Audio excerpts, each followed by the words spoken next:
Ahmedabad airport પરથી 3 મુસાફરો પાસેથી વિદેશી સિગારેટ ઝડપાઈ છે। દુબઈથી આવેલા 3 મુસાફરોને કસ્ટમ વિભાગે ઝડપી પાડ્યા।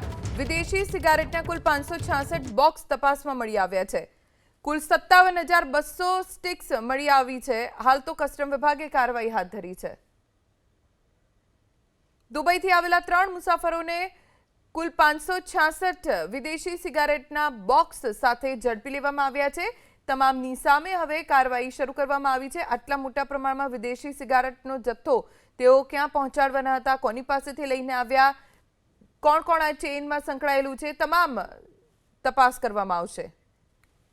દુબઈથી આવેલા 3 મુસાફરોને કુલ 566 વિદેશી સિગારેટના બોક્સ સાથે ઝડપી લેવામાં આવ્યા છે। તમામની સામે હવે કાર્યવાહી શરૂ કરવામાં આવી છે। આટલા મોટા પ્રમાણમાં વિદેશી સિગારેટનો જથ્થો તેઓ ક્યાં પહોંચાડવાના હતા, કોની પાસેથી લઈને આવ્યા, કોણ કોણ આ ચેઇનમાં સંકળાયેલું છે, તમામ તપાસ કરવામાં આવશે।